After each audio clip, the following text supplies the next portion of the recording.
Hello, everyone, and welcome back to Sporting Perspective. Happy Independence Day, July 4th, to all of our viewers. And we're going to do the most American thing possible, talk soccer. So, yeah, go figure. It's just how it goes. But, David, thank you so much for returning, being back here. James, thank you for being here as well. Games start off very quickly here this morning. And the round of 32 to me was a delight. It was as good as football that you can see. And I'm going to pose a question to you guys right off the bat. What was your takeaway from, or the biggest takeaway from the round of 32? James, I'll let you start. Yeah, well, first off, yeah, happy 4th of July to everyone. For all you movie fans out there, Independence Day, welcome to Earth. Um, Biggest takeaway, man, there was a lot from the round of 32. We had a ton of just amazing matches. I mean, the stunner to me would be probably Paraguay versus Germany. I guess I'll mention that. That was definitely the upset, I think, of that round. We all picked Germany to win, I believe. We really did not give Paraguay a chance. And I don't think a lot of people did, especially. I know we talked a lot about how the U.S. just dismantled them in that first game, and yeah, they bounced back pretty well to obviously make it into the knockout round. But yeah, my biggest takeaway is it's 50-50 for me. It's half on Paraguay and half on Germany. I think Germany is a big disappointment. They really haven't done anything since 2014 when they won the World Cup. Um, so hats off to Paraguay. They're going to have a huge task today against France. I don't think that their Cinderella story continues, but we obviously we were wrong with the Germany pick, so who knows? But I have a I don't think they'll beat France. But the bigger issue to me is Germany. I think that they need to look themselves in the mirror, figure out a new head coach for this next 4 year cycle, and then kind of start figuring out what to do from here. Because that's two World Cups previous to this didn't make the knockout round, and then knocked out in the round of 32. So yeah, to me, hats off to Paraguay, and big disappointment to Germany. I think my biggest takeaways from the last round are that Mexico have to be legitimately considered a favorite here going forward, and I think they have a legitimate path to even maybe getting to the final. I don't want to overreact, be a little prisoner of the moment, but they looked great in that last match. I thought they separated themselves against Ecuador the same way that France and Spain both separated themselves as clear title favorites. Brazil or Brazil would be their next match if Mexico could somehow get by England, and then it would be I believe Argentina down that road. I think another big takeaway from that is that Mexico is on the other side of the bracket from. They wouldn't have to meet Spain or France until the end, which is a big advantage. I've noticed down one side of the bracket, as usual, ends up being a lot heavier than the other, and I think we're getting to an interesting point, which it actually reminds me a little bit of March Madness, where you love the underdog, you love how great Cabo Verde played, how you love Paraguay beating Germany, but you get to a point in the tournament where you kind of want the favorites to win, even though you love the underdog story.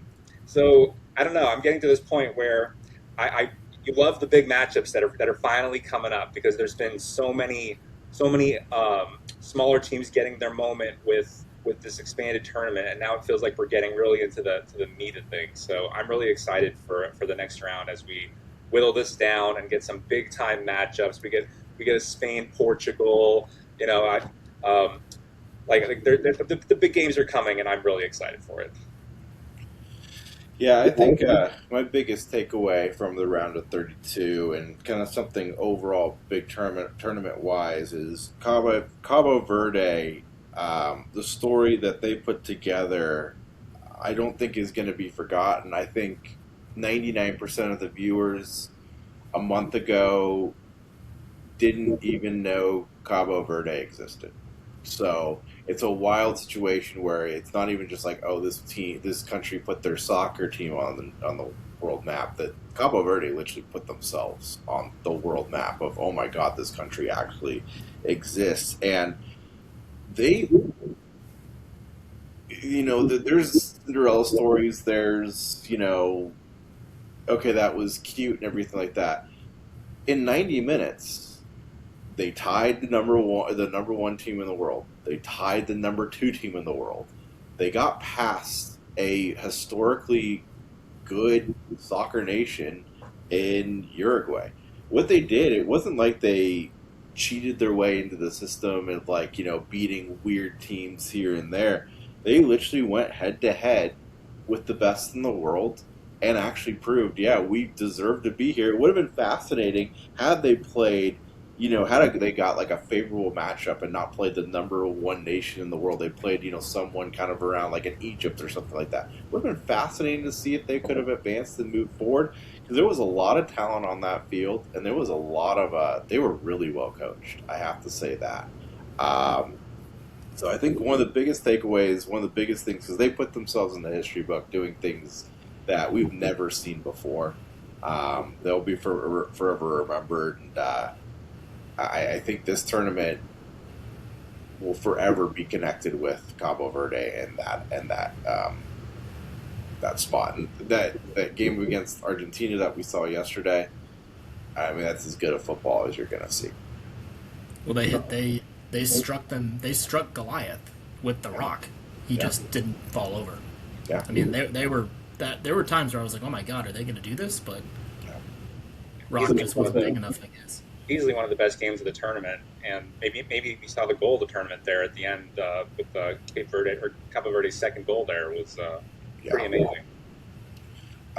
Before we get into the picks for the 16, I got a quick question for you. We've also seen the stars just ball out throughout this tournament.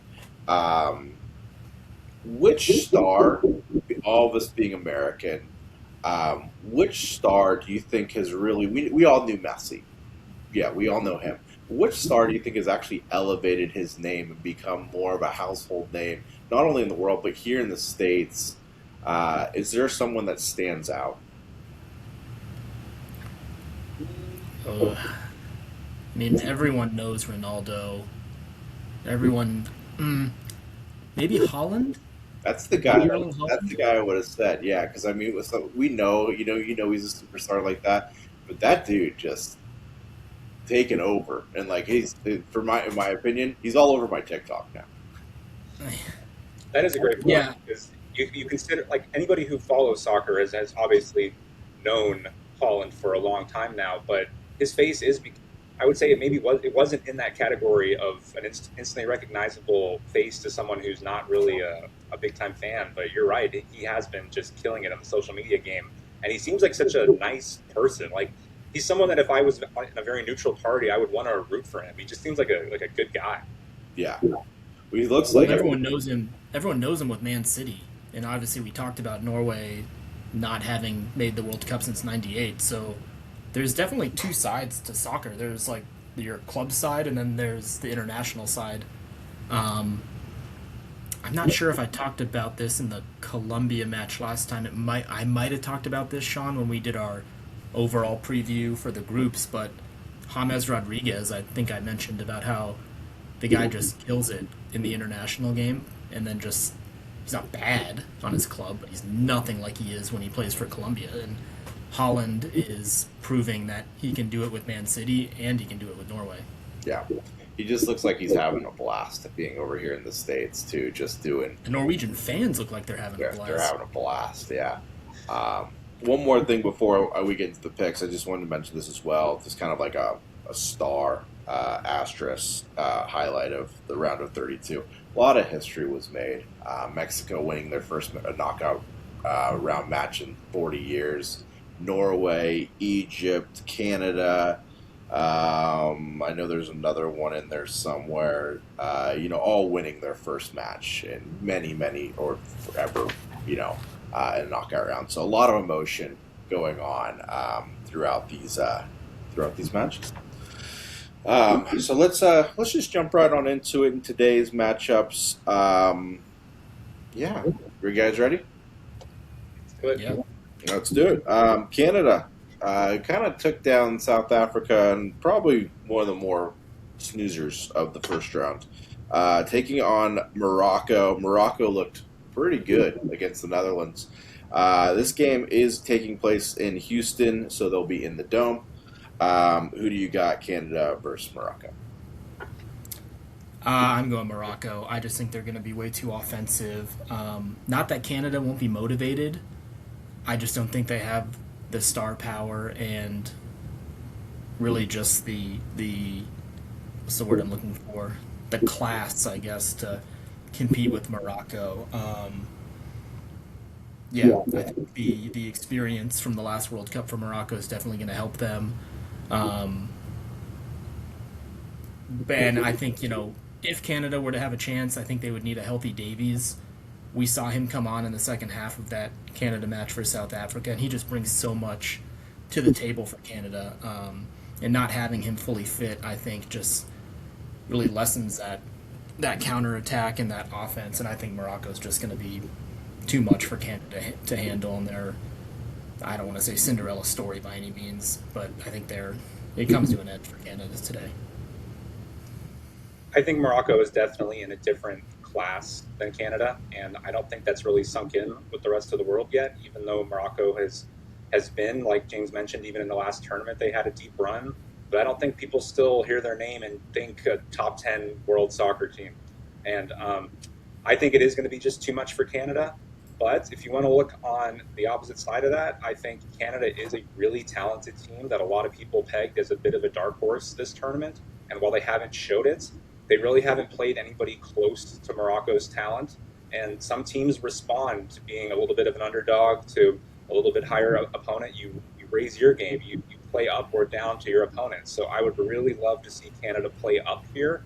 And they do have enough talent to make this close. So I don't think this is going to be a convincing win for Morocco, but I do think they have too much quality and will find a way to win. But I suspect a small margin victory.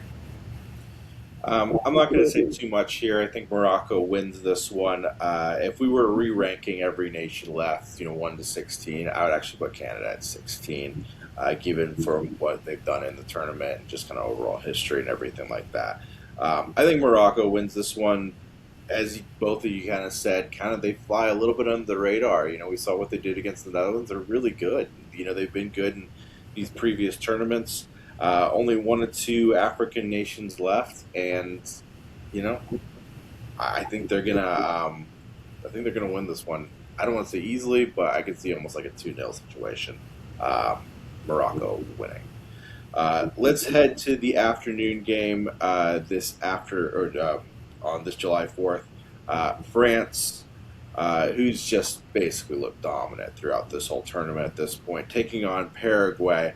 Paraguay, we talked earlier, they beat Germany, upset of the round of 32. This game's happening in Philly, so weather could be interesting. It is going to be hot out there.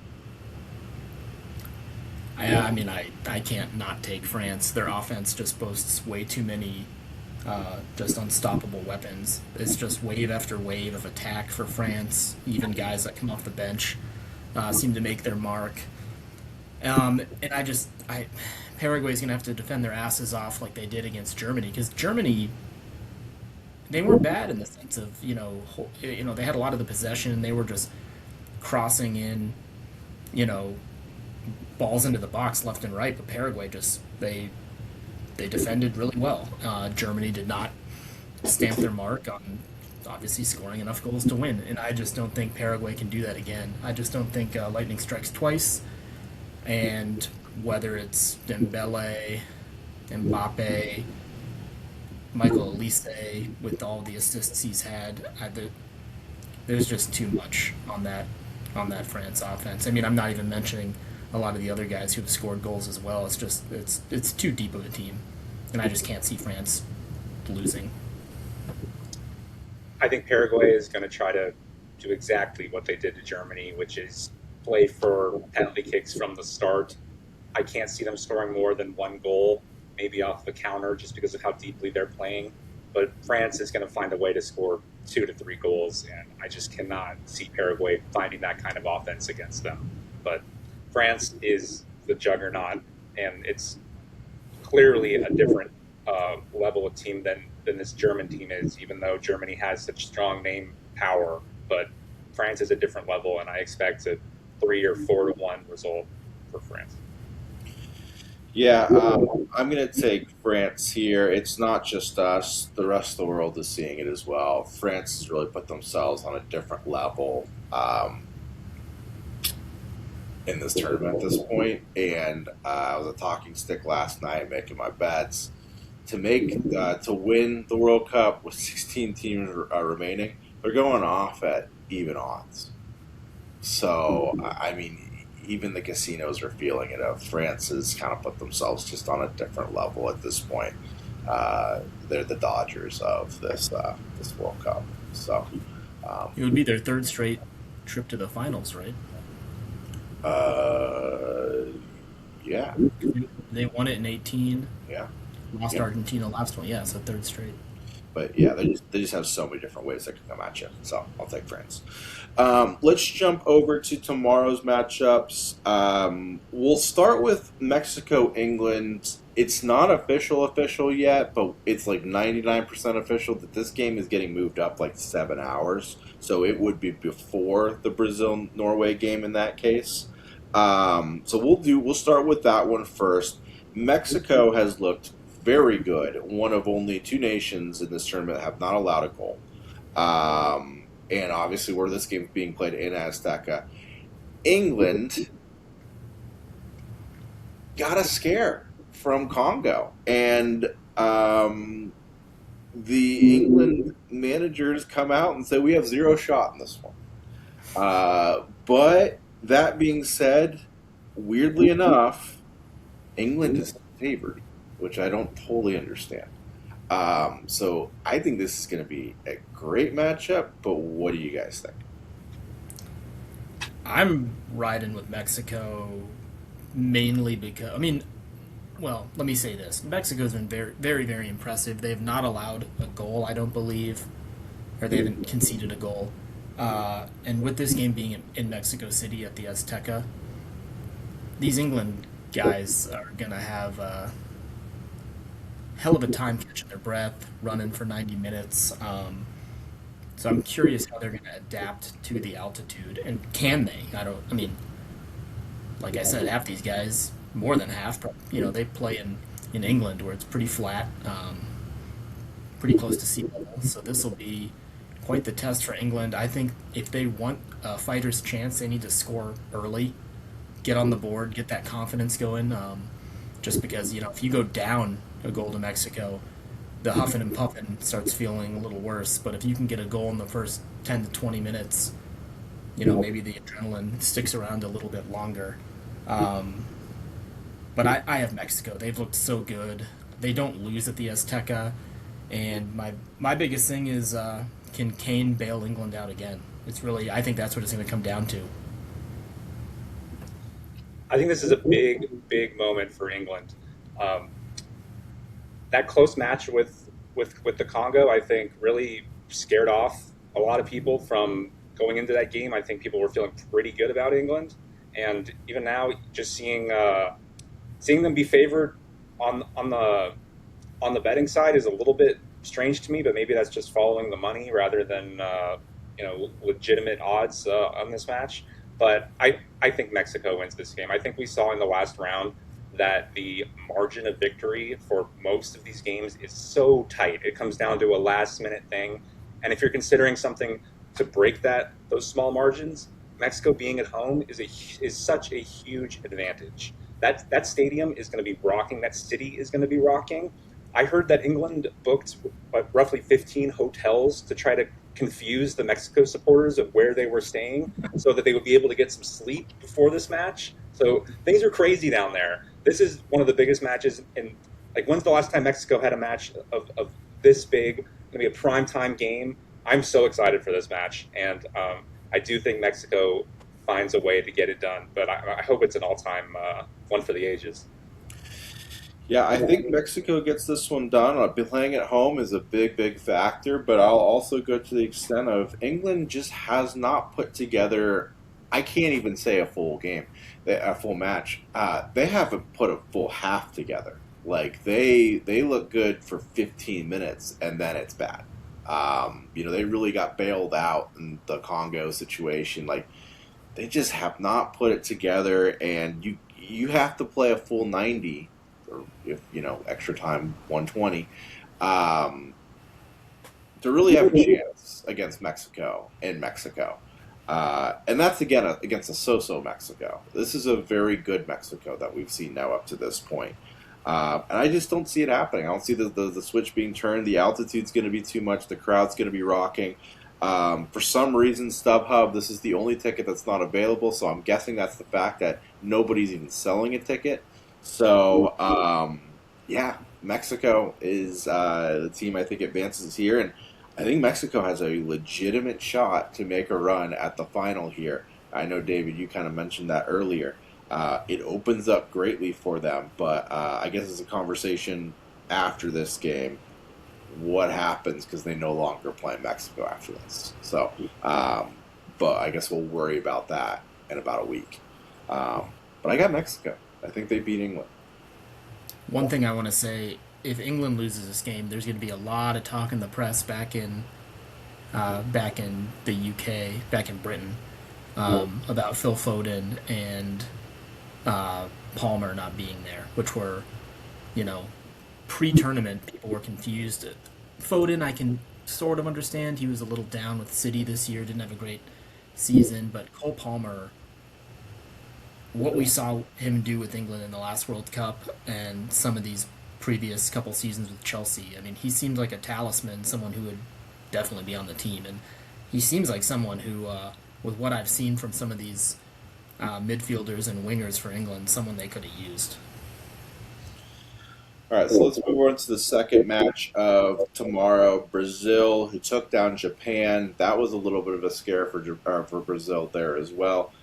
Norway getting their first ever knockout round win against Ivory Coast. Um, Holland able to just kind of barely sneak that one in. But Norway fans look like they're having a great time. This game taking place in New Jersey, so this one also probably gonna have some hot humidity, heat wave situations going down. Who do you got here? I'm sticking with Norway. I think this Brazil team just isn't the force they've been in the past. They still just haven't shown me enough quite yet. Norway does play with like an all or nothing type mentality. Their defense isn't great. They do concede goals, but when you have a guy like Holland on the pitch, you can easily get two, even three goals just from him. Um, and I think there's going to be a fun little rivalry here. You have Holland going up against uh, central defender Gabriel from Arsenal, so a little Man City Arsenal rivalry. They also have history, the two of them in the past. Being an Arsenal supporter myself, they do not get along, so that'll be a fun little matchup to watch. But I think it comes down to Norway just putting one more goal into the back of the net than Brazil, and Norway gets it done.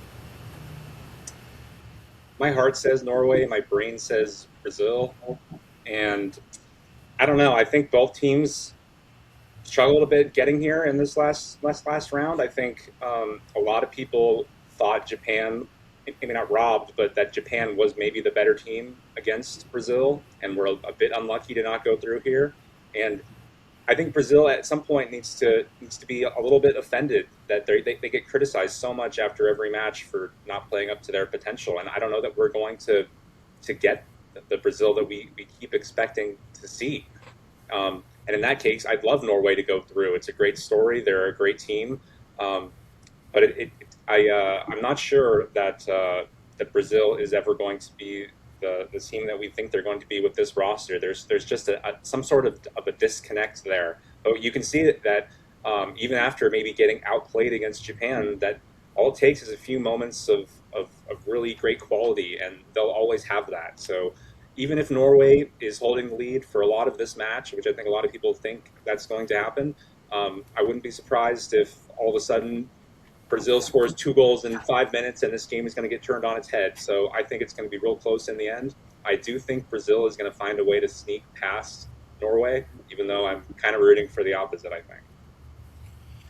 Yeah, I'm going to make this short and sweet for myself. I'm rooting for Norway. I want Norway to win, therefore I'm going to pick Norway. The story, the fans, Holland becoming a household name, I think is just all across the board, just exciting. And Brazil is really just not doing it for me at this point. I think there's just a lot of hype on the name Brazil rather than the actual country Brazil. So, um, yeah, it's a wild thing to say. They have not won the World Cup since '02. It's wild to think that. So, um, where am I on the map? There I am. Okay, July 6th. Sorry, I got lost on my paper. We got Portugal, who had that fantastic match against Croatia, winning 1 or 2-1. That goal, the 122nd minute or whatever it was, offsides. Croatia fans pissed off, throwing stuff on the field. Portugal advanced. They're going to take on Spain. Spain takes down Austria 3-0. They looked really convincing doing so. They've looked great since that opening match. One of only two teams outside of Mexico to not allow a goal yet. Spain kind of feels like the sleeping giant has awoke. Yeah, I spent probably 15 to 20 minutes trying to explain to my father offsides and why that goal didn't count. He couldn't understand it and said soccer is a dumb sport. So, yeah, trying to explain to him, the runs that these wingers and forwards make to try to time it with the back defender. It was a whole thing. It was a lot of pausing and replaying on YouTube of that goal, trying to tell him that had the had the Croatian guy not headed the ball, that would have been a goal. Anyways, I digress. I'm taking Portugal in this game mainly because I picked them way at the beginning in our first episode to win this entire tournament. I don't feel confident in picking Portugal, but having the ability to still pick the team I think will win the World Cup is out there, so I'm going to go with them. And this is kind of the giant versus giant, probably the best matchup when it comes to like the FIFA World Rankings for this round. You mentioned Spain hasn't conceded a goal. Their defense has been spectacular,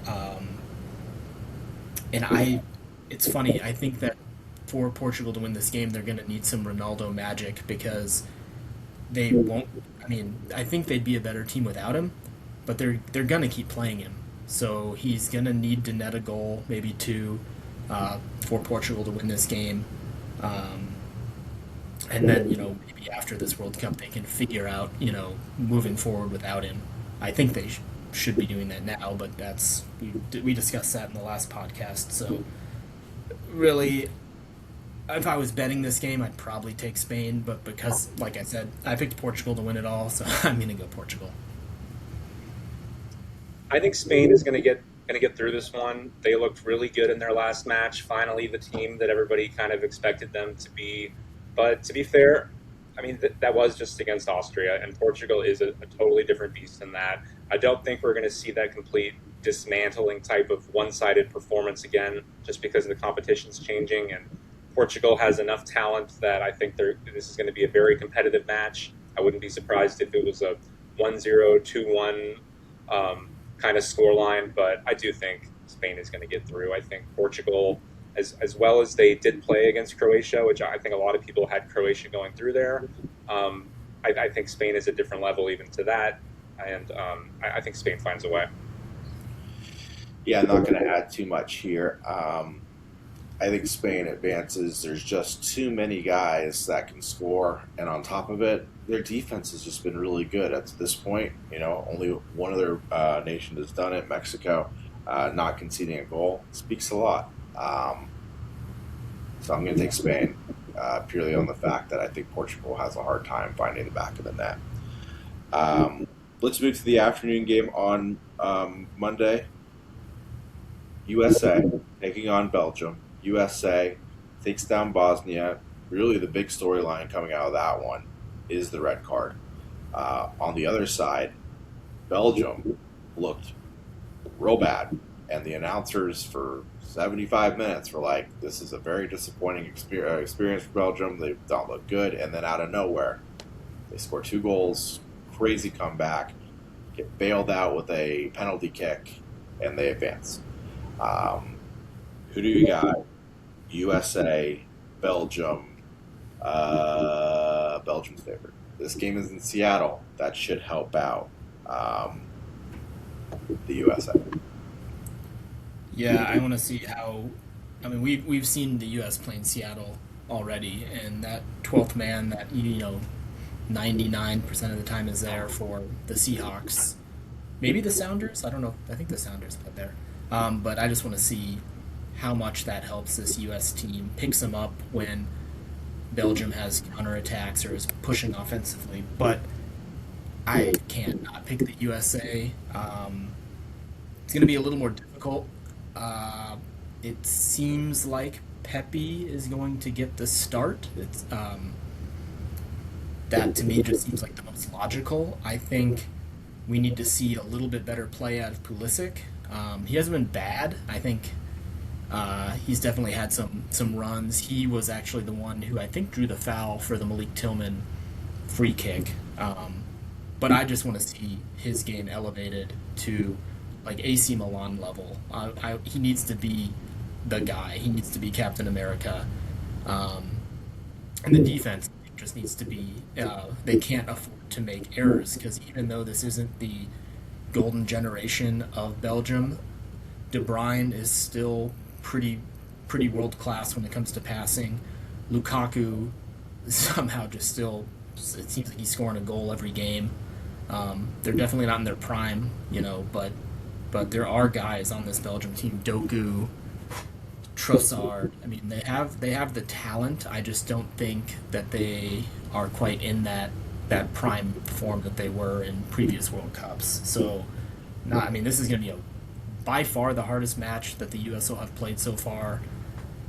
But I still think they get it done. I think being on home soil, having that grit and determination that we've seen from them all tournament gets the job done. And this is a huge showing, I think, for Pepe to prove that, even though Balogun isn't here, I am the striker of the future. I think he's like 20 years old. And he's really good. He plays for PSV and he scores a ton of goals, and this is his opportunity. Definitely a next man up approach. So not only am I picking USA, obviously with all of us being American, go USA. I think all three of us had picked Senegal to win that match in advance, and I think with having said that, having watched the first 75% of that Belgium Senegal game, you were going, "Whoa, I do not want to play that Senegal team," and all of a sudden things get flipped, and I think a lot of people were okay with seeing Belgium as this matchup for the U.S. Compared to some of the other powers out there. And I think this is turning out to be maybe the biggest match that the United States has ever played, in the sense that this doesn't feel like we're playing with house money the way if we were at this point in the tournament in a few years ago it would have been. I think it will be a disappointment if the U.S. loses this game, which is a crazy thing to say about the state of United States soccer. And they cannot afford to lose this game. This is like a moment for the U.S. on their home soil to really push forward and show that we're going to advance as a soccer power here. We're missing a guy. I think a lot of people are already bracing for a crash out here, and they're almost ready to throw the what if at that red card as being like the deciding moment here if we don't play well. But if we want to prove that we've arrived here as a legitimate soccer threat, you can't let obviously it's a huge loss losing Balogun, and that can't really be replaced. But we can rise to the occasion, and this team has already had to step up with missing Pulisic for several matches, and I think the U.S. is going to get it done. I'm a little bit nervous about it just because we haven't had to play without Balogun, and he's such a score out of nothing kind of guy that the U.S. really has never had, and I am excited to to see what happens when he comes back, and hopefully that will be the next round with the United States playing. But I'm not that concerned about this Belgian team. They're older. They're not what they were. I really don't. I'm not going to be okay if the U.S. loses this match. I'm not going to find the bright side there. I think the U.S. will have let one slip by. So I think this is the U.S.'s game to lose, especially being on home soil. Yeah, I'm also going to take the USA here. In a lot of ways, the only storyline that everyone really cares about is that red card coming out of the Bosnia win. They killed Bosnia. Like, literally, even when they were 11 on 10, they still looked like a better team. So Bosnia was not the problem at all. Belgium, on top of it, kind of has that same England thing in this World Cup where they haven't put together a full match. They've had little stretches of 15, 20 minutes where they look great, but then the other 70 minutes of the match, they really don't. So it's just not really giving them. The U.S. just has to take momentum of this game and just not give Belgium a lot of chances, momentum-wise, to stretch this thing out. The more momentum you give them, the better chance they're going to score. But USA, this is actually a really good team. And, I think a lot of people are still sleeping on the USA. But, had they not gone down to 10 men, that was probably going to be a 3-0 situation. I mean, it was something crazy before that red card. The USA had like 80% of the possession, which is just nuts. And when Bosnia had possession, it was quick, in, out, done. So I think USA advances here. Let's jump over to Tuesday. And we got Argentina, kind of already talked about their matchup against Capo Verde. Although I will add on this, their fan base has traveled very strong. They're going to take on Egypt, who took down Australia in penalty kicks. This game is in Atlanta, so at least Argentina doesn't have to deal with the humidity this time. Yeah, both these teams are coming off long, grueling matches. So, had one of them actually completed a match in 90 minutes, I would maybe take the opposite team. But with both these teams, you know, running on fumes, having kind of a little quicker of a turnaround, I'm still going to go Argentina. Cabo Verde, if I'm an Argentinian supporter or player, I guess, or the coach, that needs to be your wake up call and just be like, okay, we are one of the best teams in this tournament. We did not put our best foot forward in that match. Again, I don't want to discredit Cabo Verde. They played their asses off. But Argentina, we know, is world class. I wouldn't be surprised if they come out and, you know, put their foot back on the map and just say, hey, what happened last game was a fluke. Like, this is who we are. So, you know, like I said, both teams are coming off long, grueling matches. I think it affects Egypt a little bit more. And I think this is just a blip. I think it's one of those, like you said, Sean, a great storyline for Cabo Verde, but I think Argentina comes out and knocks off Egypt. Not handedly. I think it'll be a fun match. There's definitely some star power on Egypt, but I think Argentina is still just a world-class team and gets the job done. I think Argentina wins pretty handily here. I don't think we've seen Egypt play a really, really great game to the point where I said, okay, I can see Egypt knocking off one of the big dogs. They do have talent. Everybody knows that there's Mo Salah lurking up there to put a goal in or two, but I don't think that they're stopping this Argentina team. They have too much experience. While I do think it's unlikely that we're going to see a repeat champion this year, I do think Argentina advances here and maybe advances again to at least the semis with the way their bracket is shaping out. So they're in pretty good position here. Yeah, I'm not going to add much here. I like Argentina, just too much firepower. The Argentinian fan base is going to take over 98% of Atlanta. So it's going to feel like an Argentina home game.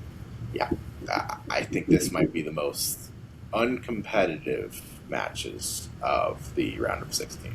Argentina advances for me. Final round of 16 matchup: Switzerland taking down our Algeria to a 2-0.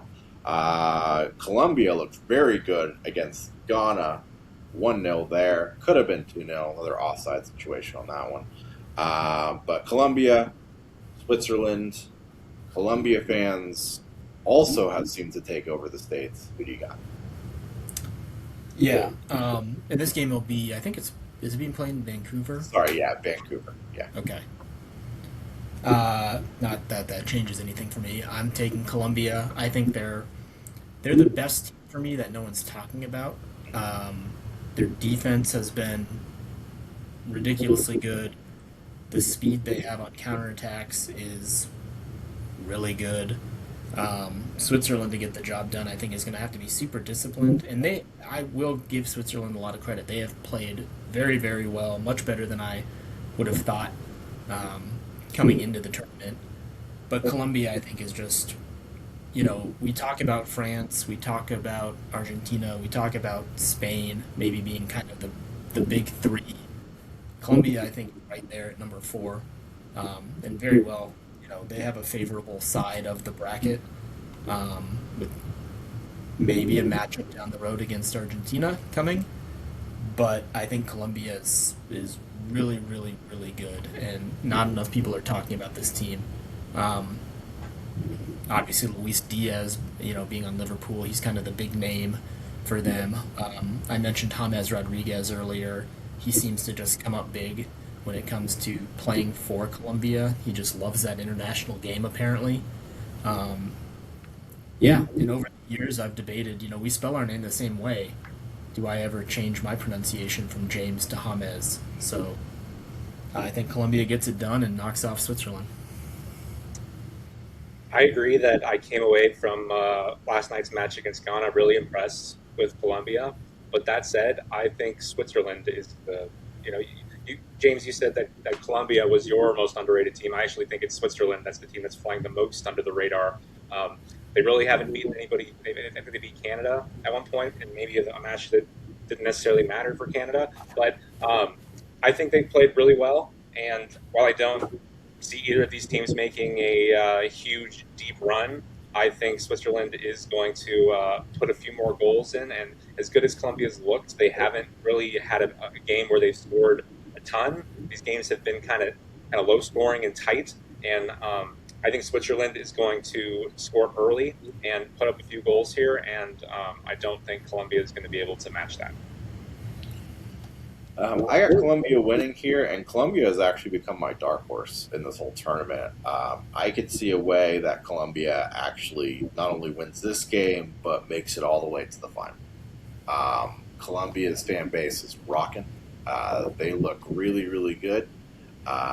If they win this one, likely going to play Argentina, who they have a lot of experience against. They lost to, I forgot what the conference is down there in the South American Conference, but they lost to them in the finals not too Is it long ago. Concable? Yeah, I think that's it. Yeah. But they lost to Argentina, but they have a lot of experience against them. They match up well against them. Um, they've looked really, really good, and they've had a tough-ish path here in the last four matches. They're not playing stinkers, and they've looked good doing it. So the only team that they drew with was Portugal, and that was the toenail offsides that had the toenail been on the other way, they come away 9 points, and yeah, Colombia is another one of those teams that we're like, yeah, they're unbeaten. Um, so I like Colombia here, and I think they may make a run. So. Switzerland's been called the USA of Europe, so maybe we should give them more credit. Yeah, who knows? Who knows? All All getting us right. there, but Before we wrap up here, anything you want to get off your chest? I don't think so. It'd be really easy to talk a lot about the USA and a lot about the red card. The one thing I will say is I was very impressed with Balogun's response to the red card. He talked about how he needs to be better, and and he accepted it, and he said, there's children out here watching, and while maybe it wasn't the right call, you got to live with the consequences that come with it. And I just thought that was super class. He wasn't one of the guys we mentioned who in people that have impressed, but I think he's getting on a lot of Premier League radars. I know right now as a potential guy to transfer from Monaco.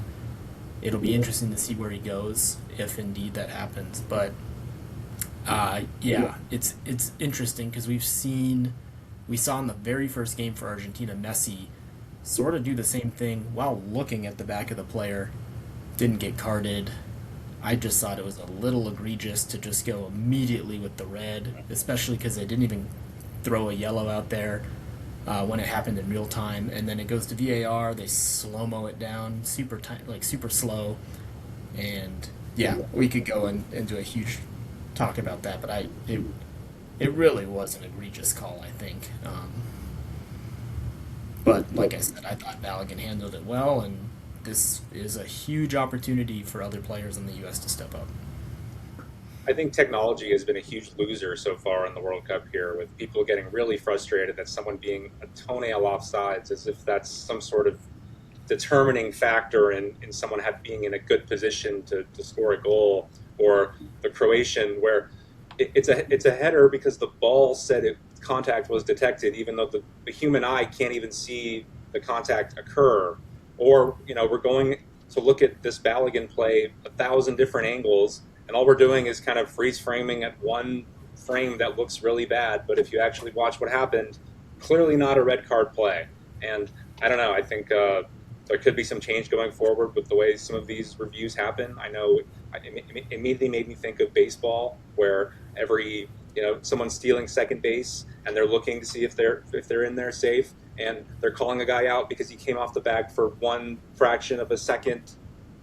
I don't know. I just think it's good to get things right, but right now we've overcorrected too far in one direction. So I'll be curious to see what comes from some of the fan reactions to this. Yeah, I agree with David. There's some things that I think that they've changed to over the last decade and a half that have helped the sport. There's certain things that have not helped the sport, in my opinion. There's certain things that I hope they address after this World Cup, because some of it has been good, some of it's been bad, and a couple of rule changes. But we'll talk about that in a different episode. We'll have a whole different conversation for that. Last question for you guys before we sign off, and I just want a country here. If you had $100 to bet on who's winning the World Cup at this moment, just give me a country. France. France. Yeah, I'm feeling the same way. France. You're probably not making good money, but no, you're not. But France against the field, it kind of feels like right now. Who would be your number two, just for fun? Oh, I guess Spain at this point. I probably would have said Argentina, but what I saw against Cabo Verde, I'll probably go Spain. Their defense looks good, and they finally broke out. It'd be a lot easier, I think, if Nico Williams was healthy. But we've seen what Lamine Yamal can do from just a creativity standpoint. He's not necessarily putting goals in the back of the net at a rate that we've seen some of these other stars do, but he's definitely a difference maker, and he's not afraid to shoot the ball. So I'd probably go Spain, I guess. I think Argentina would be my two, just because they get to avoid France and Spain and all of that up in the upper bracket. I think they just have, from a path standpoint, that would be where I would put my money. I'll go Mexico. They haven't let go of a goal, and they've looked really good doing it. So. All right, guys. Well, that's it for the round of 16. Enjoy soccer. Enjoy everything that's playing out. This tournament has taken over not only the country but the world. Let's hope the stars continue to shine, because it's been fun watching that happen. Until next time, I guess we'll be back actually just in about, 5 days? Because we got the round of 8 then to talk about quarterfinals. So we'll be back in just about 4 or 5 days. Till then, have a wonderful 4th of July, everyone.